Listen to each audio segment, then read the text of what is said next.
Crime cases have been making headlines, with serial rapists and murderers finally being brought to justice for their crimes. Advancements in DNA technology have made those arrests possible, including one in Indiana. Tonight, Eyewitness News' Amanda Mueller takes us inside an Indiana State Police crime lab where they are working to catch a criminal.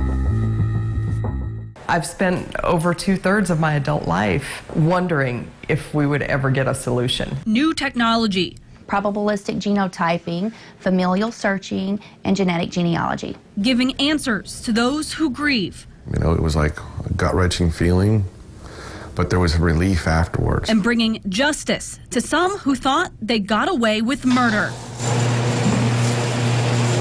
Investigators have used DNA to solve crimes for years. So what changed? Familial searching, we're looking at databases to find similarities. Simply put, genetic genealogy and familial searching are using DNA to generate more suspect leads for law enforcement.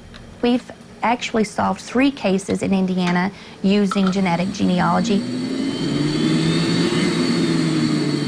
One of those cases was just last year when investigators in Fort Wayne, Indiana, arrested John Miller for the murder of 8-year-old April Tinsley in 1988. Sitting there and watching him, and he didn't really show any remorse or anything. Miller taunted police for years, leaving threatening notes and pictures as recently as 2004. We developed a profile from a particular sample, and once it went into CODIS and there was not getting any hits. But that roadblock came tumbling down with the use of a powerful new tool.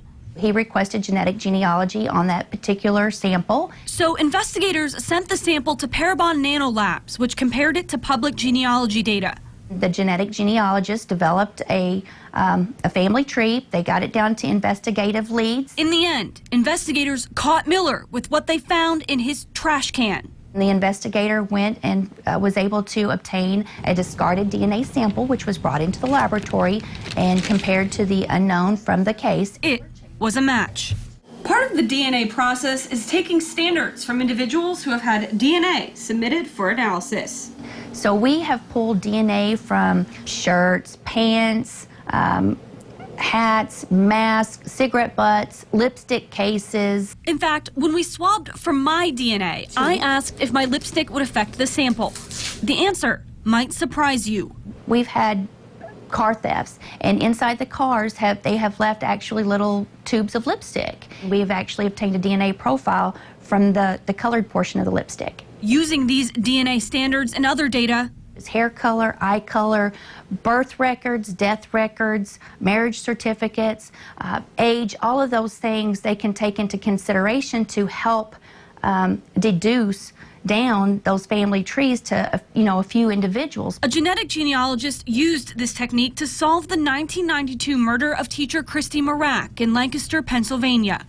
We don't have to worry about this monster that's been haunting our dreams, coming after us, coming after our kids, families, that kind of stuff. That monster turned out to be a popular wedding DJ who pled guilty to Marak's murder in January.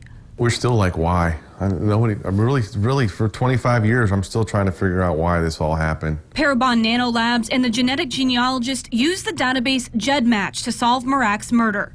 GEDmatch is a public DNA database which is accessible to law enforcement, unlike private companies like 23andMe, which often offer disclaimers that information will not be provided to law enforcement. As individuals, we have our own responsibility to our personal privacy. GEDmatch sparked privacy concerns after investigators used it to capture the Golden State Killer who terrorized California with at least 13 murders, 50 rapes, and 100 burglaries. We found the needle in the haystack, and it was right here in Sacramento. Laney says that is the type of arrest that can make these databases worth it, giving families much-needed closure and a resolution to those who fought for decades to give victims a voice. I've got a picture of April on my desk today. It's been there for 30 years. It comes down today. This is over. Some have questioned ethics of using databases, citing those privacy concerns. After all, you can be found if your relative submits their DNA. Quite simply, Indiana is neither here nor there on the matter, which doesn't mean that law enforcement can, but it doesn't mean that they can't. Amanda Mueller, Eyewitness News.